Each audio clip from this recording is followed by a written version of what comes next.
Welcome to the Financial Beast Podcast, the practice owner's guide to maximize practice value and create personal financial success. Your host, Eric Miller, is the co-owner and chief advisor at Econologics Financial Advisors. He is also a national speaker and published author in financial matters focused on practice owners at every phase of ownership.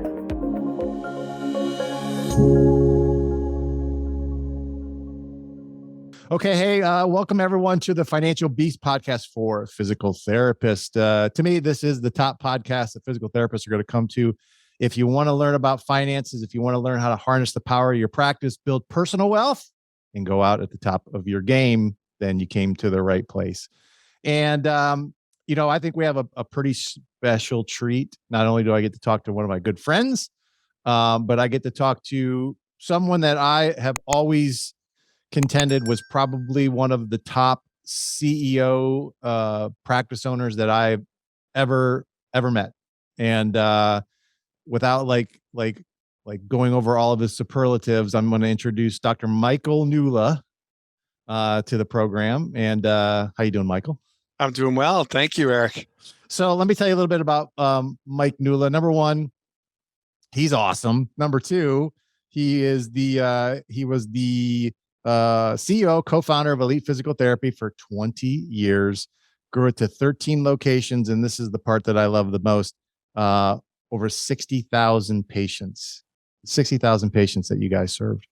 You sold to a larger group. And then of course you were like, all right, I'm not done with this game. I want to do something else. So you started Nula Training Systems. And that's what you're doing right now as far as Nula Training System is concerned. Just give me like a quick rundown of what Nula Training Systems focuses on. Yeah, Nula Training Systems, we're doing business coaching and professional development. So working one-on-one, and then soon to be doing small groups, doing team trainings on site, but also self-paced courses. Yep. So you stayed in the industry. I love this profession. I love what it does. I love still the potential and the capacity still to do even greater, right? Yeah. We've got this whole society that's walking around that can benefit from the great work of physical therapy. And quite frankly, a lot of people are out there that don't even know about what physical therapy is and how to get our help. But we have all these awesome practice owners that are out there. They're doing the courageous work of running their practice. They want to grow. They want to reach more people. They don't always know how to get there. And I want to see, how can I unpack my 20 years of experience and put it to work and help practice owners and really just meet them where they're at. Where are you? Where are you trying to go?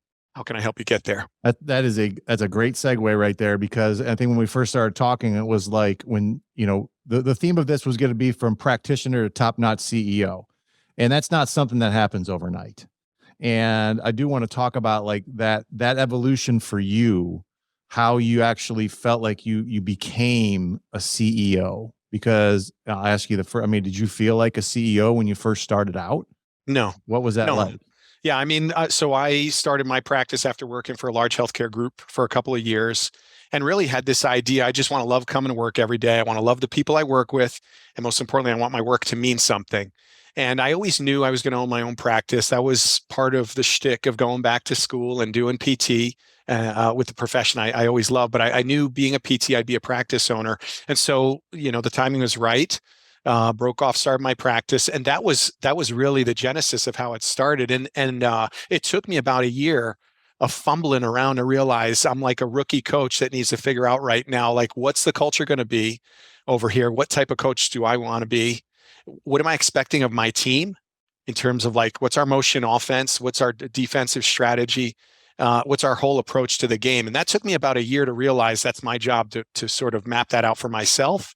And once I did that, I feel like that became the next step, because I could make it kind of clear for people coming in, expectations and sharing expectations. But it's a process, like you said. This didn't happen overnight.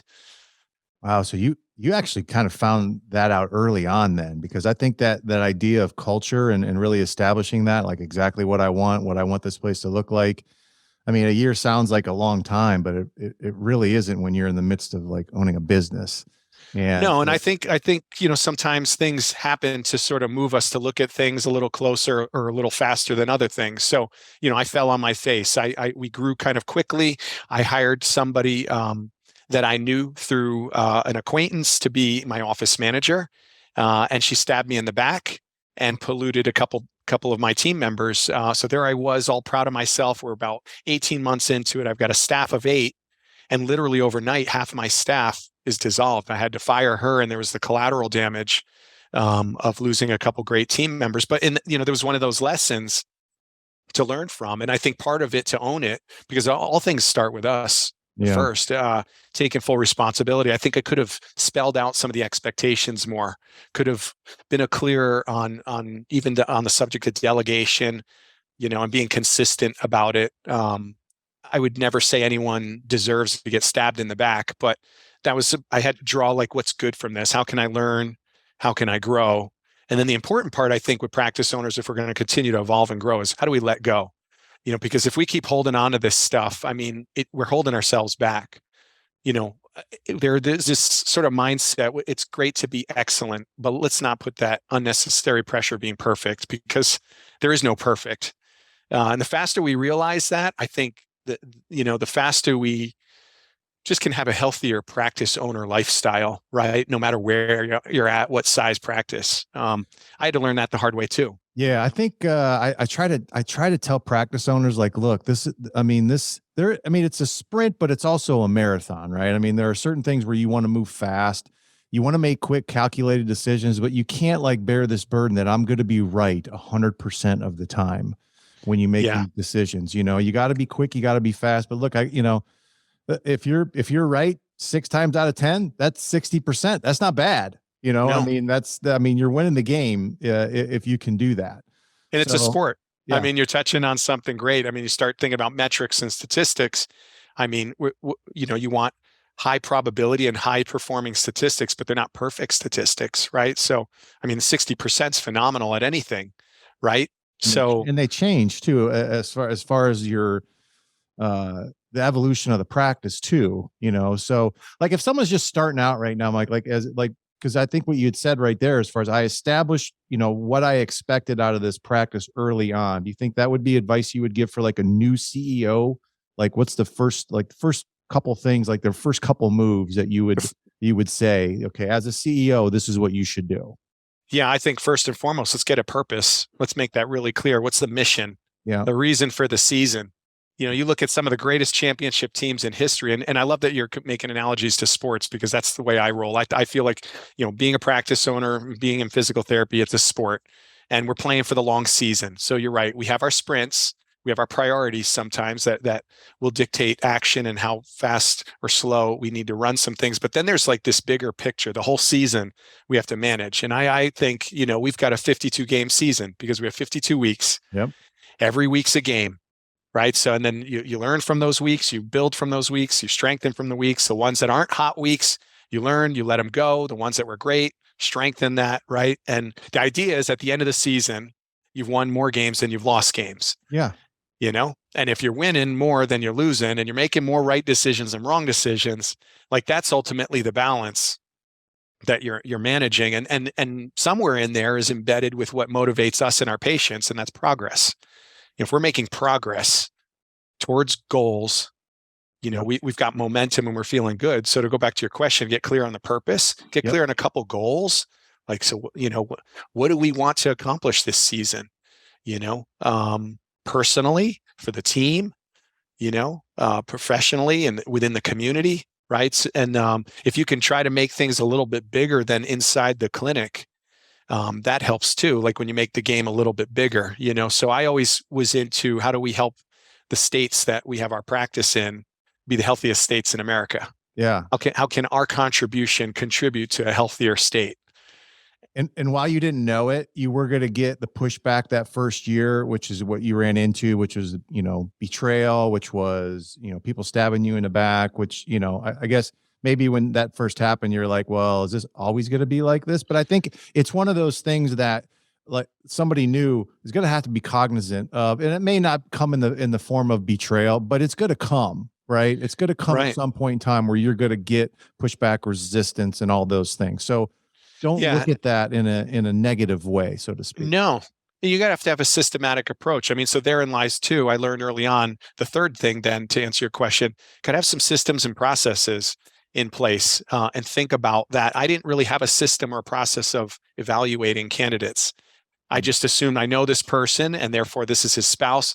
He's cool. She must be cool too. I don't think I did a deep enough dive to make sure she was going to be the right fit. So, so learned really fast too. Important lesson. Like, we got to have some processes, got to have a way of filtering who we're bringing into the company, into the organization, so that we're not just hiring based on emotion, but we've got some sort of, consistent process Not to do not that. to segue too deep into that, but what'd you do? I mean, did you just was it like testing? Was it just like you Quickly, certain questions that you asked them to like, okay, I gotta gauge this person I got in front of me, get rid of this, what everyone does when they go into an interview, which is put their best mask on. Like, how'd you kind of right. peel that off? Yeah. So really early on, put in a nice process in place that had multiple interviews with a couple different people. We had consistent questions for the steps of the process, and then it included this sort of like, give them if they're doing well, that's another step where then now we introduce them kind of to the team and have them walk around and just watch for interactions and watch their layers peel off. And the idea is they're still the same person, Yeah. with each step of the process. And then you can do some testing. There's some different testing for like professional competencies and things of that nature that exists out there. So that's another piece. And and then it just helps you have a consistent process. And the best analogy I can make, I mean, your master clinicians have a systematic approach to how they evaluate and ultimately assess and get to diagnoses that Yep. then they determine what's going to be the right intervention. And so, in this case, are we diagnosing that we know what kind of candidate is sitting in front of us, Yep. so that we can have the right intervention, which is let's integrate them into the team that ties into supporting our mission, our purpose, and our goals. And that's that. So you're literally stacking on bricks to this. I'm going to talk New England talk, the wicked awesome house, I love it. Let's keep going with when you building your championship teams. I kind of feel like you're going like a great basketball team. Like, they always have those early years where they had their challenges, but they were building that nucleus to then win, multiple championships, right? So we talked about your first year as a CEO. Like, what about the next couple of years? Like, how did that evolve? And I'm sure it was, you grew pretty quickly, I'm sure. Yes. Like, what did you then, like, what were your next steps after that? After you got somewhat, you got your purpose, you got your mission, you started to get some people on board, figuring out who I need on my team. Like, what was next after that as your evolution as a CEO? So now is organizing the organization, right? Once you start getting multiple team members, and it could be just a few, it gets really important to sort of take a look at what's everything coming into the practice owner or owners, and start to realize now at this point, you're for sure have an executive hat. If you didn't know it before, now you definitely know it. You have a responsibility. You wanted to say something. I just wanted to say, a lot of what we talk a lot about with practice owners is making sure that you can delineate the roles that you play in the practice. And of course, when you're an owner, you have different responsibilities, from your practitioner role. And then, of course, you have your executive role, and it's very difficult to wear all three of those roles. I think in the beginning, though, you probably had to do a lot of that, right? So you do that. Yeah, you had to be, so just get used to that. But it's not something that you want to be in that condition forever. That's right. So to answer your question, you start looking at, I always think of like a pie chart.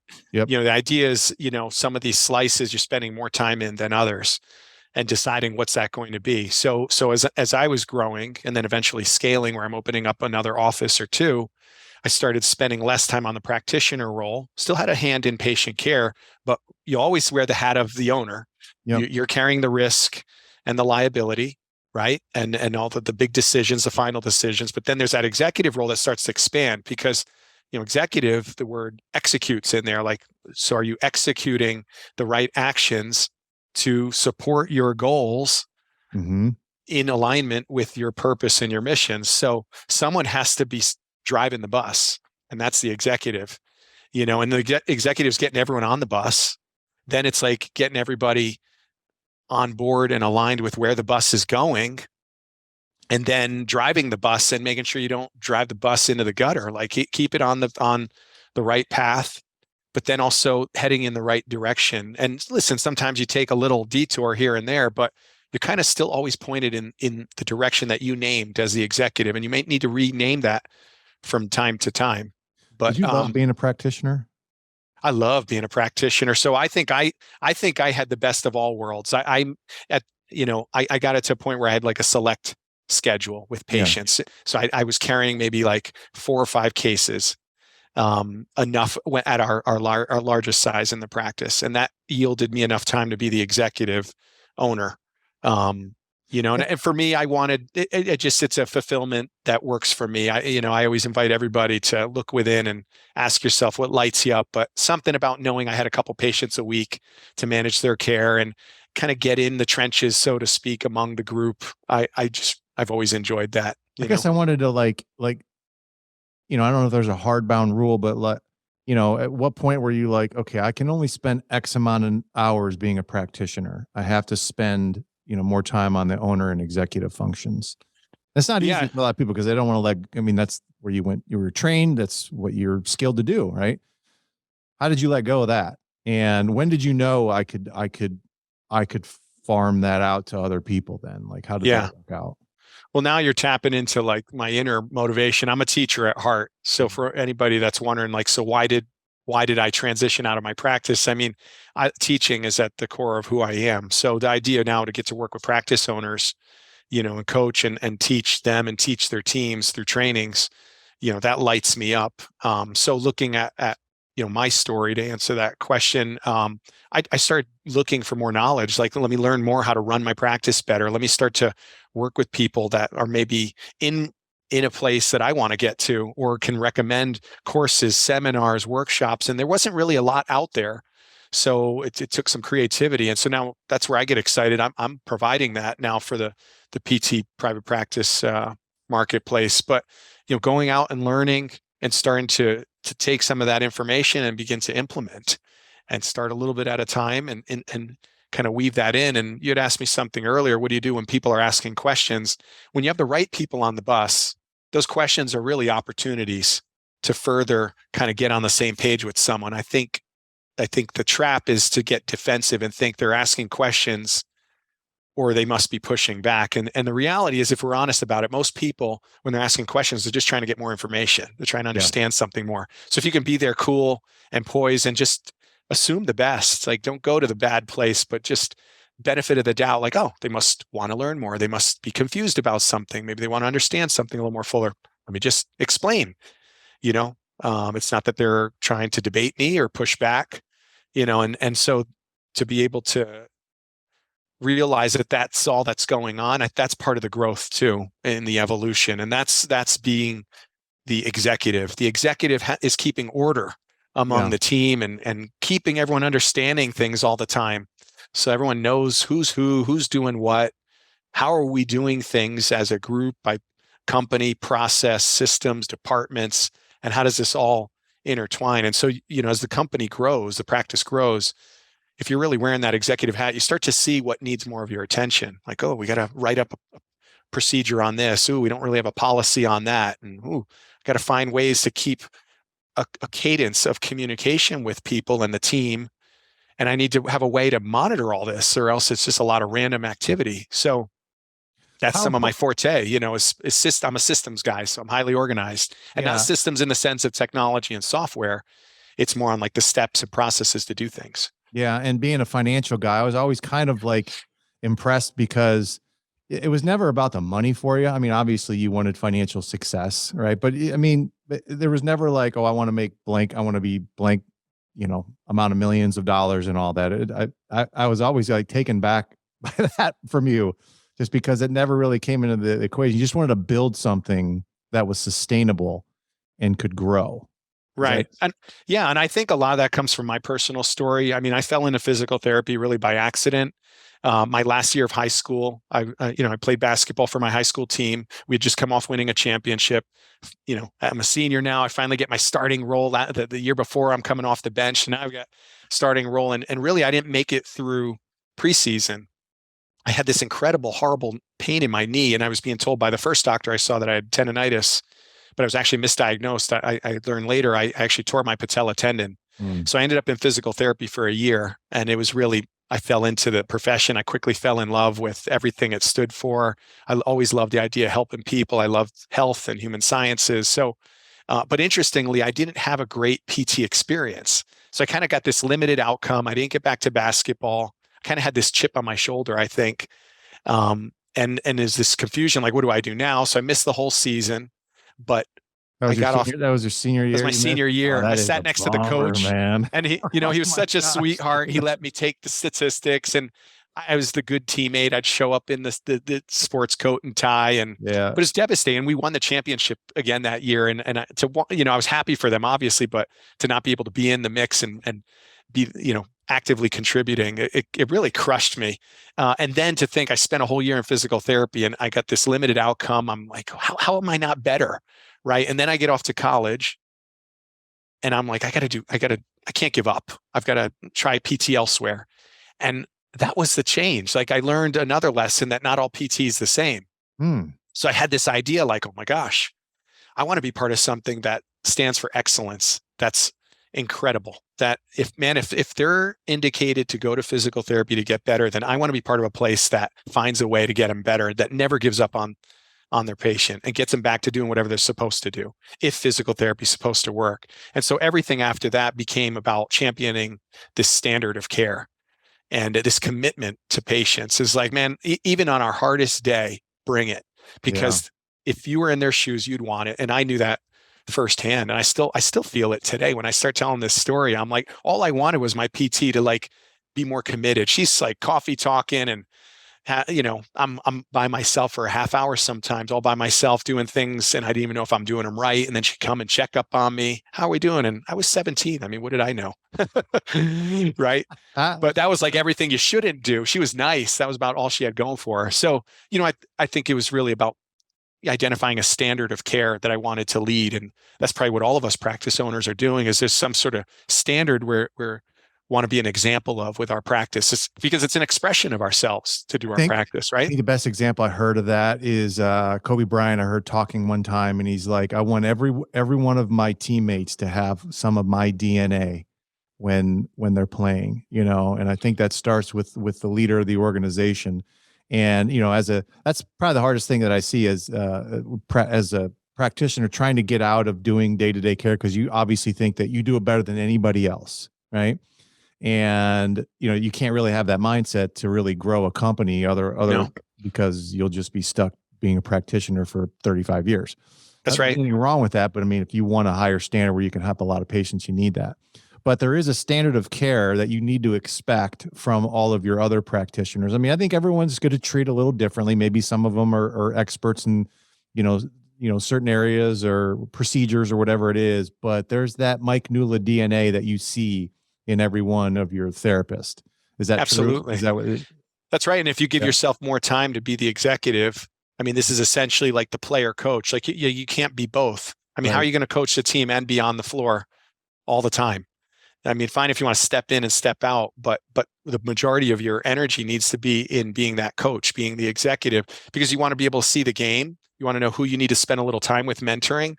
And then there's that humble approach to the game too. It's like, realize you didn't know all this once upon a time ago and you learned it, and you've been refining it since to a level of mastery, and where you're in a position now that where you're owning and running your own practice. So it's conceivable that if you spend the time organizing this and teach some other people, they can get there too. Yeah.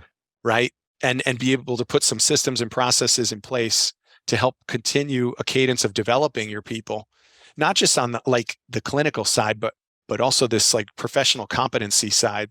I think for a long time they've been calling it soft skills, but I don't like the word soft skills, because when I think of soft, I think of weak. Yeah. Right. And we're not, it's not about weaknesses. It's competencies. How do you increase one's competence more? Because with more competence comes the confidence. And if you're feeling more confident in what you're doing, and your team members are feeling more confident in what they're doing, like this level of care, service, or whatever you're doing there elevates. I mean, you just can't deny. Trained teams, competence and confidence go up. So as a practice owner, as you start to build this team around you, what are you doing to put time aside to keep training the team, or else all you're doing is showing up to the games with no practice. Right. Because remember, each week is a game, and we got a 52 game season. Yeah. We got to be practicing, That's a great point. So your confidence level as a CEO, I mean, I think the first year was on a 0 scale of 1 to 10. It was probably pretty low as far as confidence is concerned, right? Yeah. I went, like many, right? Yeah, exactly. And so that next phase where you're talking about, you got to spend more time on organization, training. Your confidence level is probably coming up a little bit as far as being a CEO, right? Yep. So then what was the next phase like? Like, what would you even classify that next phase of expansion? Of business. Yeah. So now we start getting into another level where now you've got a self-managing team. Mm-hmm. As you and now how many clinics did you have at this point in time, and how many patient visits were you seeing? Like, give some people some, like, sure, what that looked like. Yeah, I think we got to like that self-managing team at about 5 or 6 clinics, and I think it has less to do with number of clinics and size of organization. I think it just has to do with where we started really developing our team more, training our team more, organizing things better, right? Reallocating time, energy, attention, and prioritizing that. But I'd say when we were about 5 clinics and we were seeing approximately 1,500 patient visits a week. Wow. Yeah. Once we got over that 1,000 patient visits a week, we started moving to a more self-managing company where I had people in the right places, and I wasn't the only one on the bus driving the bus. I could actually like step away. So maybe I'd make the analogy more. That's like, must be what it's like flying a commercial airplane. You've got like multiple pilots up there. They're stepping away, going to the bathroom, and the thing's still like on course, peeking in there. There's some other like co-captains or whatever to help. And they're looking at their dials on the plane. And that's what statistics are. Like, if you can dial in just 5 key metrics, I mean, that's like how you're keeping the plane level and always pointed in the right direction. If the littlest thing's off, you know where you need to lean in on, right? So it's more. So I always like to think about like statistics. That's another layer that that really supports a self-managing practice, right? Because then when you have that in place, you can step away as a practice owner and not feel like everything's going to fall apart. Yeah. And so then when you step back. Yeah. 2 questions on that. When did you hire your first executive or put somebody in a position of executive? Like, at what point did you feel comfortable enough doing that? And then you'd mentioned those 5 statistics that, because again, you don't need like 30 statistics on a wall. I mean, maybe you do in some cases. If you want to, that's wonderful. But what would you say those two questions I have? Yeah, I when the first clinic gets to a certain level, it's a good idea to bring someone in and start to groom them to be an executive. And so that's what we did. As our first clinic was growing, at that time, my first physical therapist, I developed him to be a clinic director, even though I was on site there too. Yeah. And then got him on a fast track to be, the director of operations. Like, he oversaw all of operations. And this was a positioning point, knowing like we were going to eventually get bigger in that clinic, but open another. And I'm thinking to myself, how am I going to run the company bouncing around? So I needed to start to put some organizational structure in, and that was that step. And then a short thereafter, I hired a gal to come in and be my office manager, but quickly put her as a director of administration, and started to build out what that looks like. And so now literally I peeled off 2 major flows. One is like, what are all the PTs doing, and how do I keep them organized and productive and aligned? But then also some of the other things like recruiting, human resources, payroll, benefits administration, the stuff I'm not totally excited about. Yeah. But that would take away from me running the practice. That's a nice way of saying it. Because it's all important, right, Eric? It is, but that's a very diplomatic answer right there. Yeah. It's not fun. So you know what? Now we're getting into a cool process I'd like to do periodically. And it's like a little self-audit. Like, it's like, what are all the things that I love doing, and what are all the things that I really don't like doing? Yeah. And because interestingly, there's people out there that love doing the things that we don't love doing. True. So if we can get honest on those 2 columns, this is how we can begin to delegate, because you don't like doing it anyway. Maybe you're good at it and you think you have to do it so it's done right, but you'll get someone who loves it and will do it right. And if you're really good with what you have in place for recruiting and your interview process, they'll do it better than you. Yeah. And you'll be like, oh my 100%. Gosh, why didn't I turn this over faster? That's a cool thing as you're building and developing your company. And what this does is it lifts freedom. I mean, you're buying your freedom as a practice owner. There's this moment where you start to realize I shouldn't be here all day.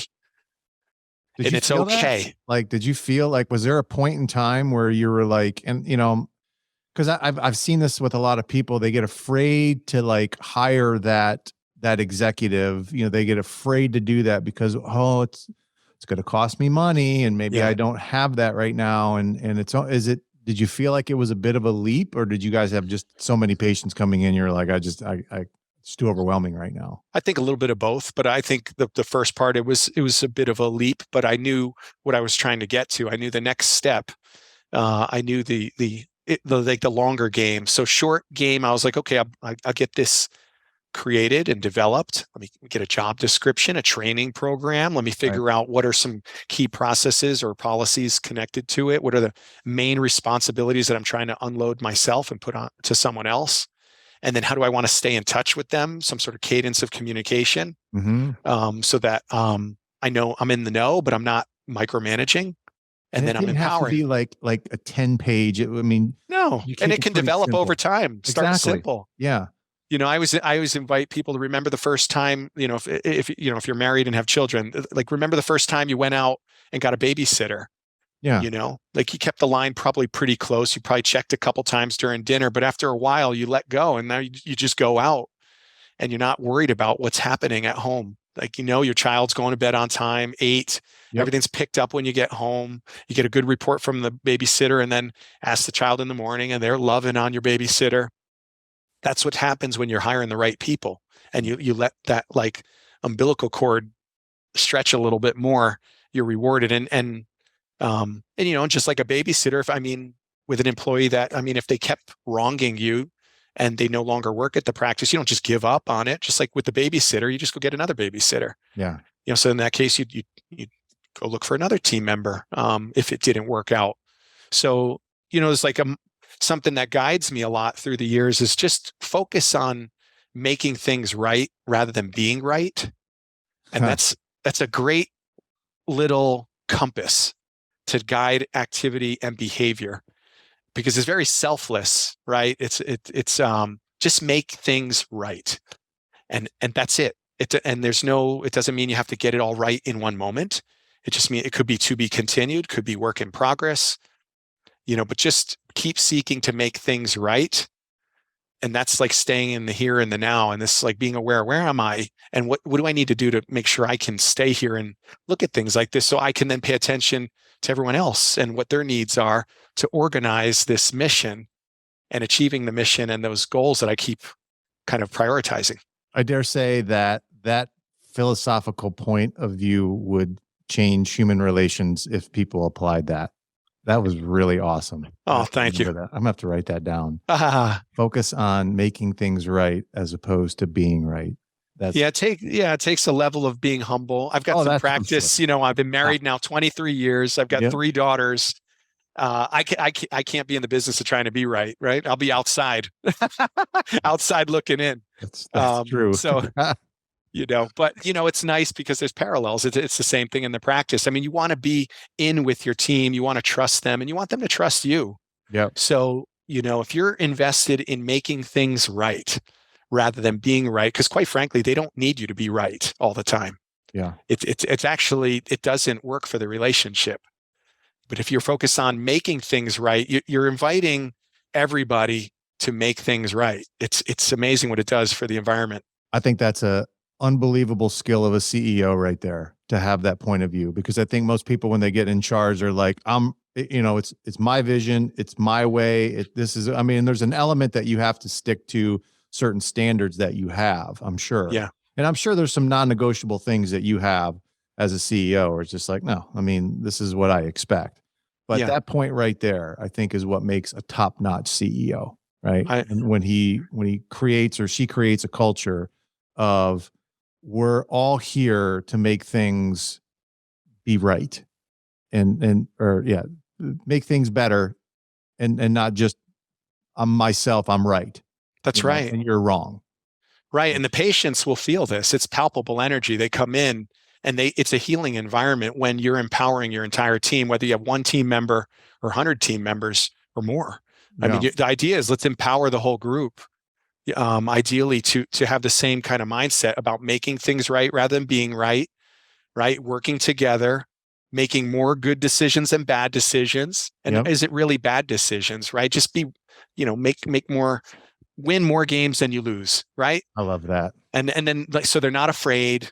They're not like, oh my gosh, I made a mistake. Am I going to get in trouble? You're just like empowering the group to kind of be autonomous. And that's really what today's workforce wants. It's so interesting. Like reading a recent Gallup study, top 3 motivators for today's workforce. Money's not even tops on the list. I believe that. Let me see if I can guess on one. Yeah, go for it.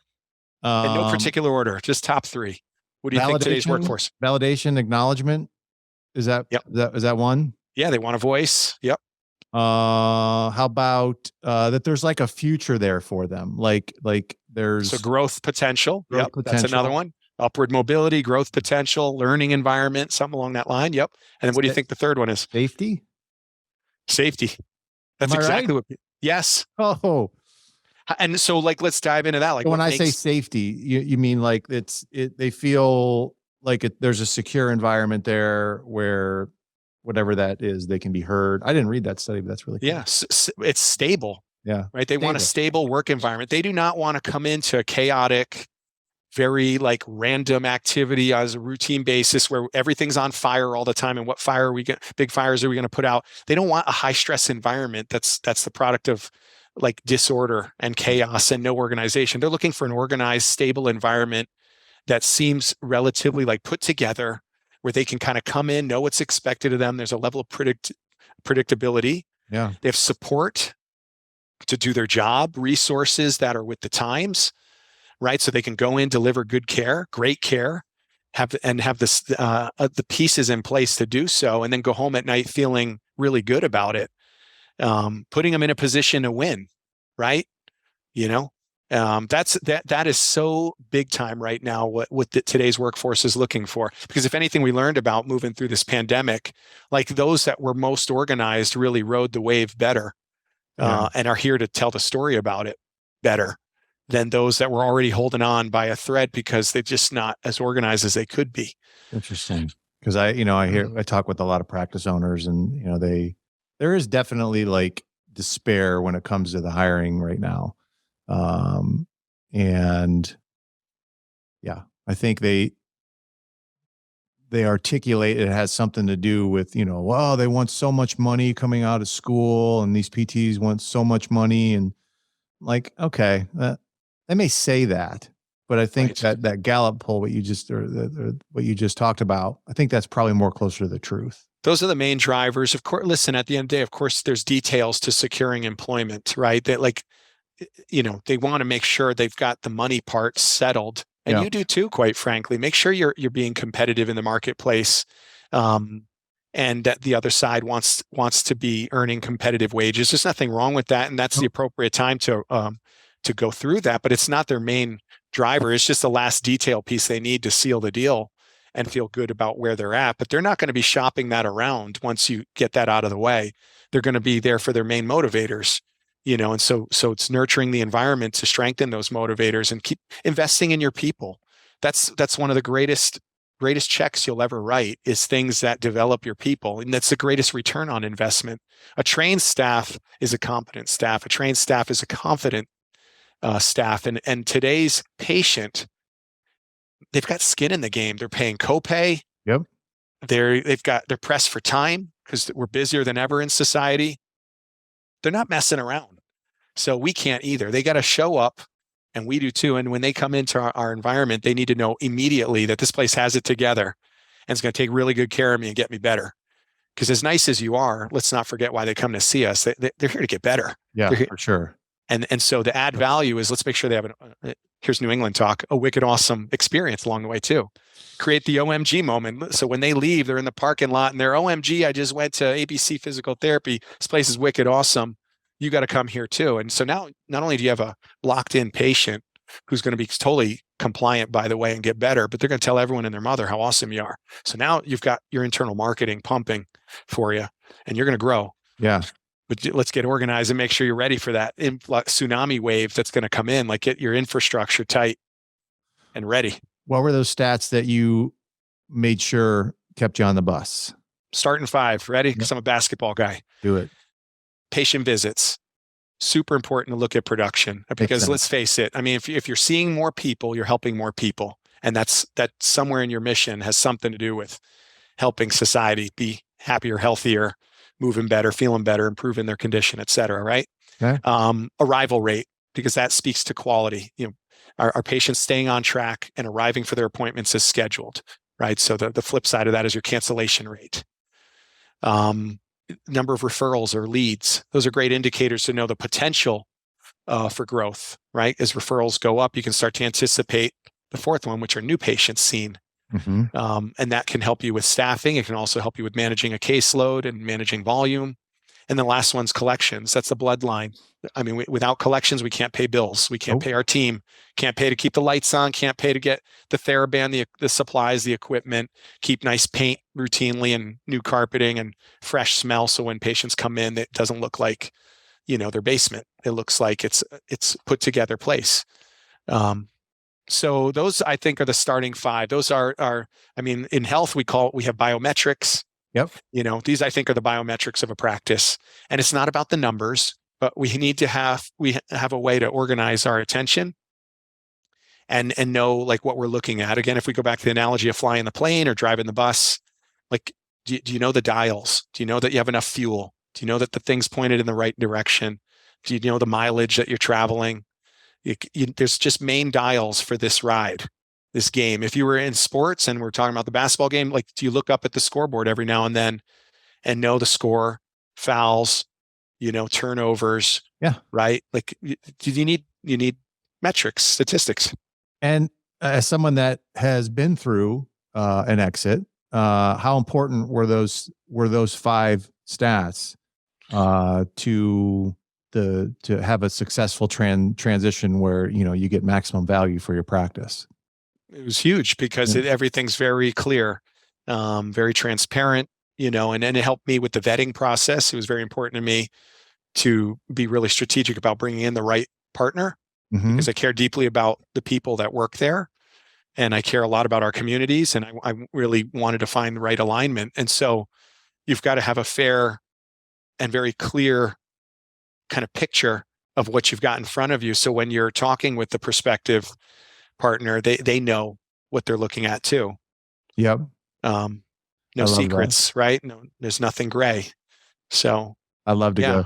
I definitely, we'll do another one on exiting, because you had a really great story. Thank you on that. And, but there's one thing, and we won't go down the road, but that you said there was one group that you weren't going to sell to at all, for any amount of money they could have given you.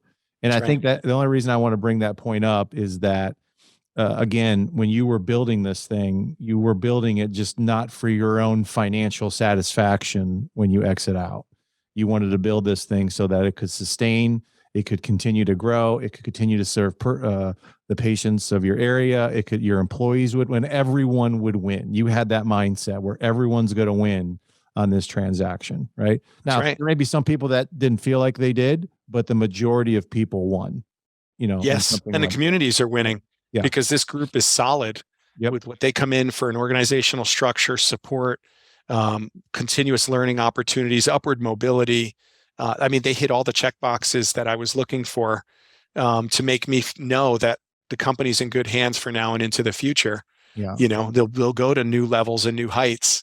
And I'll have the satisfaction knowing I set everyone internally and externally up to win. Yeah. So I have peace of mind as I'm now out helping practices around the country, kind of access their potential and what they want to do and achieve and where they're going. And it comes back to that mission, that purpose. Everything else will fall into place if you get really crystal clear at that and look at it a lot. Because there's those gray days that sometimes you finish a day, a week, a month, a quarter where you're just like, holy cow, what was that? Right? Yeah. You're just spinning. You look at that purpose, that mission, it'll kind of redirect you fast. And it can imbue life in you. It can reinvigorate anyone when Tremendous. they have that. I love that. So there was a point in time. So, okay, I'd say the next evolution then, as you guys are seeing thousands of patients a week. You're like a CEO of like a big organization right now, multi-million dollars. How did you change? Like, what were you focusing on when you started to win? Like when you really felt like, okay, I got a championship team right now. Right. Like what were some of the obstacles that you felt at that point in time that you needed to maybe evolve or change or reinforce? Like, how did that work as you evolved as a CEO? Yeah, for me, that championship level had less to do with the size or how many clinics. It had more to do with the quality, the impact, Mm-hmm. like the other positive things that happen. But for me, some of those challenges were making sure that we weren't getting complacent. Yep. Making sure we were holding people accountable, because with a growing company and more people, it becomes extremely important to make sure everyone's pulling their weight and being honest about that. And then having a cadence of how are you evaluating performance? How are you supporting your team, mentoring and coaching?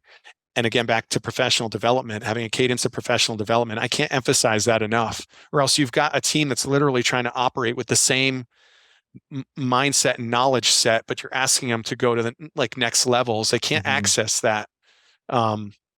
That's like asking a clinician to be the master manual therapist and sending them only to one manual therapy course. Yeah. I mean, it's always stacking, because with continued learning, you also pick up on things from earlier learnings that maybe you didn't pick up on. So that's this refining. So I think this is now tapping into the art of this awesome profession, but much like martial arts, like you get to a black belt, but then there's different degrees. Yeah. So I think that was a big thing I learned, was like, we can't stop learning. We've got to keep developing, and you can get comfortable and complacent, but there's really two directions you can go with your practice. You're either growing or shrinking. Mm-hmm. There is no maintaining. In fact, the harder you try to maintain, you're going to shrink your practice. That is for sure. So you need to think about developing the team around you to support that. So the more energy you put in your people, the return you get is more freedom, time, energy, and the finances will look better too. What did development look like? Like, what did you do? I mean, was it different for each, department? What was that like? I liked coursework. I liked workshops. I liked seminars, online trainings, in services, on site in services, bringing speakers in. I mean, I was always mixing it up. Got it. Always stuff every year, and then it's using those metrics to kind of see where our opportunities, rather than call them holes or deficits. I'd rather say, where's our opportunities? So, for me, I like a lot of education and training on communication. I perceive one of the biggest traps to problems in a practice internally and also externally as we serve clients, but internally as we work with our team members, it's communication, breakdowns in communication, and some of that is so simple kind of stems too. It's kind of simple competency that you can put a lot of energy in and develop, and you get exponential gains. You get a group that's a functional family working together, anticipating each other's needs, remembering their manners and etiquette, versus an untrained communication team. They're just missing a kind of EQ, right? That emotional quotient. They're not this like lack of awareness of others' needs, and like an insensitivity to anticipating like what I could say could actually ruin your day or really upset you, right? So heightening their awareness on it's all about making things right rather than being right. How do you create good effects with your team members so we can create great effects with our patients, so we can create great effects with the community, the referring providers? It's communication. We put a policy in that I don't ever want an upset to be sent through an email. And, because I believe that only really a live communication cycle can you kind of like get to an understanding, That's right. Sure. I'm sure people have to text and use Zooms, chat and all that stuff, but people get so dependent upon that. And then they start putting like criticisms and upsets on these emails, and it's never going to solve anything. No. Right. So it just, or these these pages of emails that people sometimes send, to like, because they can't express themselves. I mean, there has to be a culture where people can, they can express themselves, but you have to do it verbally. You have to do it live. And I don't know. I don't know what you think about that, but I'm 100% on that. But that's something that's you need training on. That's learned, right? So you teach. There's etiquette. If you have problems, right, you handle your business in the business, face to face or verbally. We're not going to do it over text or email. We'll maybe arrange an agreed time to sit down and hash it out, but we're not going to hash back and forth. I teach that in my family, but then that was a big thing in the practice too. Because we had 100, 125, 130 employees. So, everything was about like, if you have something you need to work out, nip it in the bud and do it face to face, because that's respecting someone else. And again, that's going to make things right, because there's so much room for misinterpretation when you start texting and emailing. Yeah. And then depending what emotional state you're in, you'll interpret it, that you'll receive that as such, be like, oh my gosh, they wrote in caps, they're yelling at me. But maybe that person wrote in caps because they're just trying to knock out like that message really fast. So we don't know their tone until we get in front of them. We see their tonation, kind of calm, cool, and collected, saying the same thing. It's just amazing how we receive things and interpret it, and what that can do to get to a good place between two people or multiple people. So, but all that's through training and practicing, right? Drilling. How to have difficult conversations with people. Gotta happen. Training, right? And then practice on that. What are you going to do the first time a patient comes to you and says, I want to cancel all my appointments. This doesn't work. Physical therapy stinks, and I think you're making my problem worse. I mean, what are you going to do in that moment? Yeah. Can you stay there calmly and be like, oh, geez, Eric, thank you for letting me know that. I can see you're in a lot of pain. What's going on? Walk me through it. And just let's start to get to work and peel out the layers, versus like, oh my gosh, Eric, sorry. And then you're in the bathroom vomiting and feeling bad about yourself. And then you go home early, and now you maybe even think you need to change jobs because you're no good anymore. I mean, this is what happens without some training. Amazing. Right? It's customer service training. You ever go to a 5-star restaurant or 5-star hotel and just sit back and observe? They're highly trained. Right.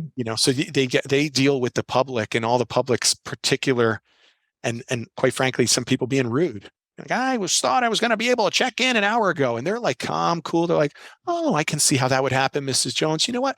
Why don't we put you in the VIP lounge? I'm sorry, that might have been a miscommunication on our part. And you know what? Here's a coupon for a little, a complimentary drink. Would that be okay to just hold you over for another hour? And they're like, oh yeah. Oh, it's like washes away fast. It's almost like that, having that skill, it makes you feel so empowered to be able to like handle a communication that's negative and turn it into a positive. I think those people probably have the most confidence to deal with other human beings. Like that's right. They're just on a different level. And I think competence and confidence. Yeah. Should aspire to do that. I love that, man. And they're just trying to make it right. They're not making it about them or, oh, well, that might've been Susie who made the mistake because she's new here. Like they're just like making it all about the person and what's going on in front of them. And let me just make it right as fast as I can without compromising. Of course, you're not giving away the farm, but yeah. I love that.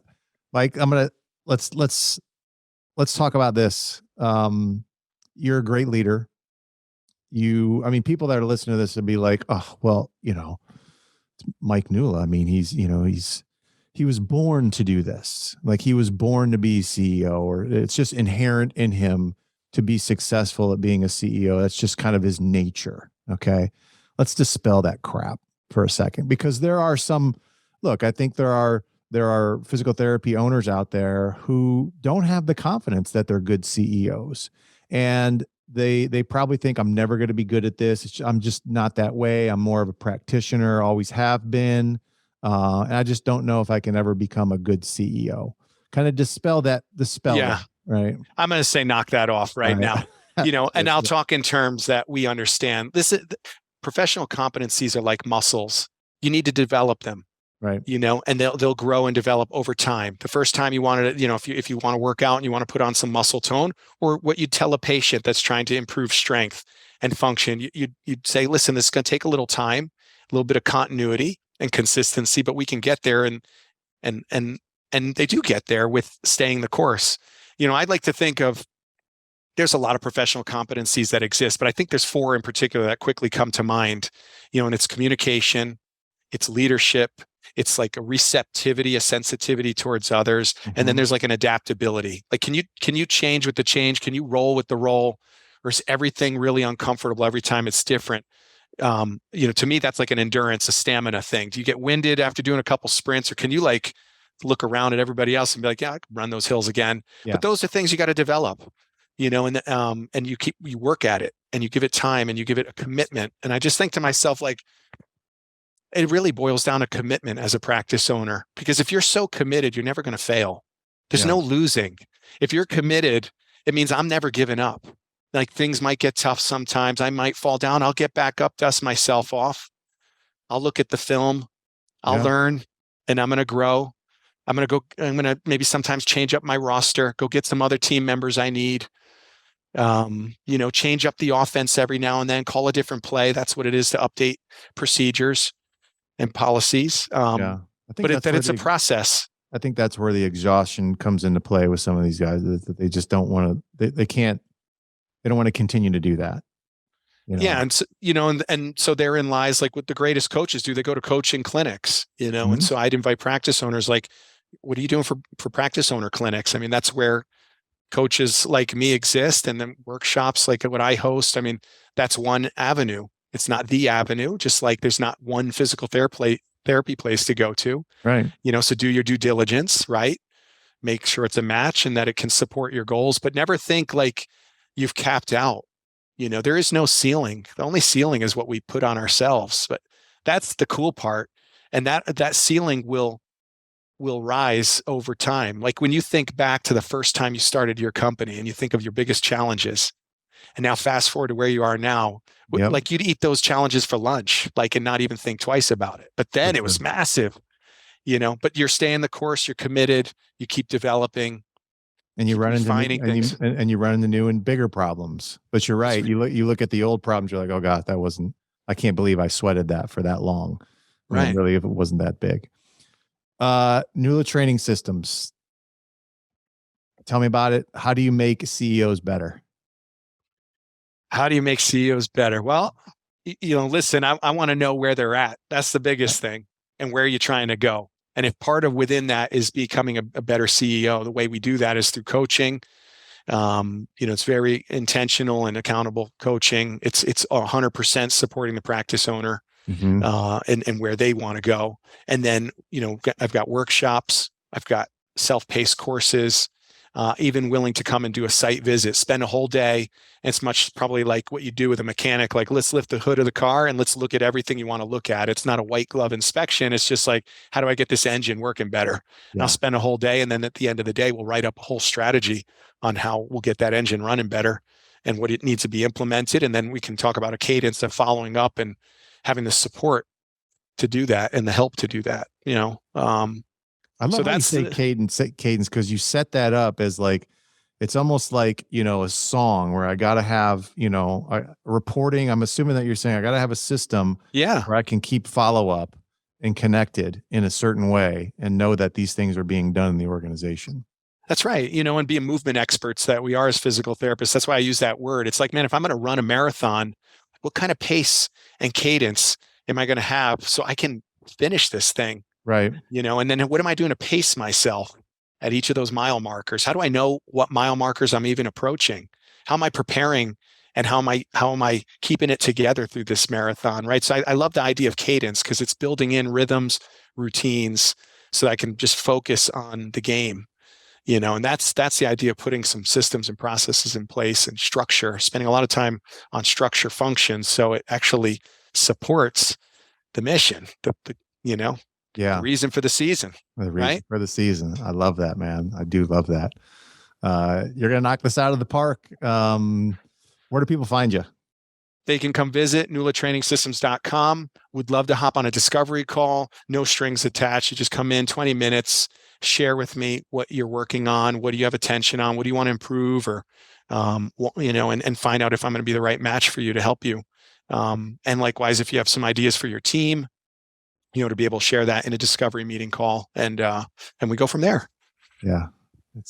it's incredible. And I think this industry definitely needs a lot of the help that you can give, because it is, I mean, I don't know if to say it's under attack, I don't know if that's the right word, but I hear the same things that you do. Private practice is under, a lot of pressure, reimbursements go. I mean, you heard a lot of the same things, but it's not an unwinnable game. No, and there's cyclical challenges, and that's really what we all know about playing sports and games. You have your challenges. So sometimes you need to adjust or evolve your offense. And so right now there's some new challenges in the marketplace for running a physical therapy practice. But so now it's a good time to start looking at offensive strategy, and most importantly, make sure we're taking really good care of what we got. And I think that's the low hanging fruit. That's the opportunity that I like meeting practice owners where they're at is, where could we get a little more efficient on some things so that you capture and take care and yield more of what you got. Yeah. And then you can expand out from that, So I'd invite people check out info at nulatrainingsystems.com. I almost said my old physical therapy practice, right? 20 years of saying an old email. So info at nulatrainingsystems.com. Yeah, definitely check him out. I mean, I think, look, you need to put a big red bow on your practice because it is that valuable of an investment. And I don't think people do that enough, where they really take the time and attention to spend money on their practice, on their people. And I know it's not easy to do, but it will reward you back if you do so, in multiples. And That's I think that when you really see, from a financial perspective, I think this industry is an awesome industry. There's a lot of money continuing being poured into this industry. Valuations of good, viable, profitable companies, I think, are going to continue to go up. So these are really good businesses from an investment standpoint, and you have to have that perspective when you're running your organization. But you got to treat it, put that red bow on it. I mean, love it a little bit. That's right. It will pay you back. That's right. Because I mean, if you ask everybody out there, they didn't start their practice to be broke or to lose money or break even. So I mean, just being honest, I mean, you deserve a paycheck too. Yeah. And we're in the midst of a massive evolution. That's all that's going on right now. So it's time to adapt and evolve how we're running the modern physical therapy practice. There's some things that, we need to tweak, adjust, and modify. And if we do so, there's actually big yield on it. And all roads still lead to taking really great care of the patient and getting them better. But there's some things that we need to look at kind of strategically. Well, that sounds like a topic for another podcast then at some point, doesn't it? Does. Sounds good to me. All right, brother. My man. We've been over an hour, and I love it. But thank you very much. It's been a pleasure to call you a friend and a client as well. I'll say that. And I can't wait to see what you can do. And I know you're going to help a lot of physical therapists that actually do need the help. And I would highly encourage people to reach out to him. Like I said, I've met hundreds and hundreds of practice owners, and he is on one hand, he's my top 5 owners that I've ever met. So thank you. Yeah, you're welcome. Appreciate that. Okay, guys, thanks for listening, and we will definitely see you on the next podcast. Do well, be well, and we'll see you. You have been listening to the Financial Beast podcast, where we talk about how to turn practice profits into personal financial wealth. For more information on how to become a financial beast and practice ownership, visit financialbeastpodcast.com. You may also want to call the office at 727-588-1540 to request more information on becoming a client or arrange to have Eric speak at your next event. That's 727-588-1540 or financialbeastpodcast.com.